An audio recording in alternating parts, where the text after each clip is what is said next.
Përshëndetje. Sot do të flasim për trajtimin radikal dimëror kundër sëmundjes së varroatozës së bletëve.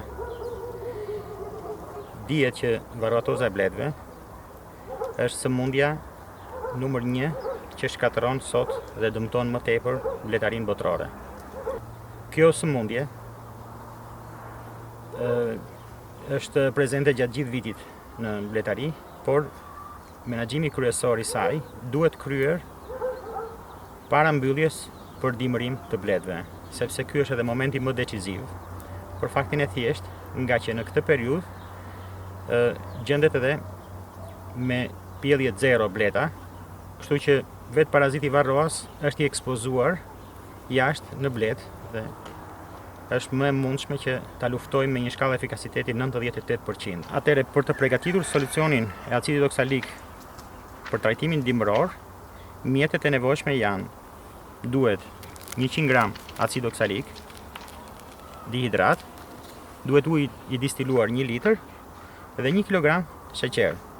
Fillimisht tretet acidi oksalik dihidrat në 1 litër ujë të distiluar dhe mbasi është tretur totalisht ky solucion, domethënë është krijuar, atëherë fillon edhe tretja e sheqerit, e cila mirë është që të bëhet në një solucion banjomari 40 deri në 60 gradë, për arsyeën e thjeshtë që këto të arrijnë të treten dhe të dalë një lëng sa më i kthjellët, domethënë pjesa e solucionit pamje të parë.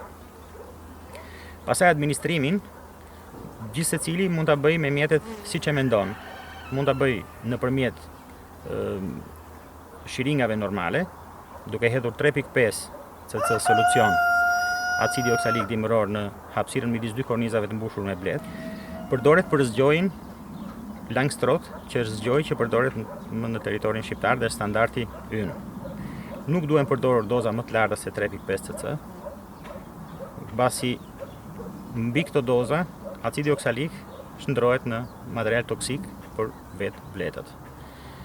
Solucioni është i prodhuar në një formë të tillë që të ketë një peshë specifike më të madhe, sepse hidhet mbi bletët që tashmë gjenden në lëmshin dimëror, sepse gjendemi në muajin dhjetor, dhe pikat e tij, duke pasur një peshë specifike më të madhe, bien sipër njëra tjetrës, sipër bletëve. Dhe duke rënë sipër bletëve, ato përlyejnë bletët punëtore. Bletët pastrojnë njëra tjetrën dhe bashkë me to vrasin dhe varroat që kanë në trup. Prandaj dhe efikasiteti i kësaj metode është 98%.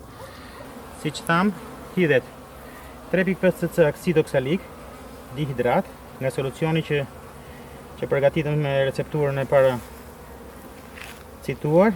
Hidhet 3.5 cc në mënyrë harmonike në hapësirën midis 2 kornizave të mbushur me bletë.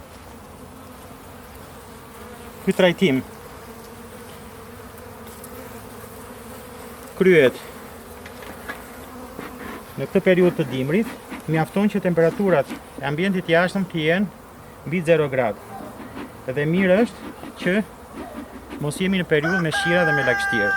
Domethënë, bletët të kenë mundësi të kryen edhe fluturimet e tyre të pastrimit në një moment të tillë.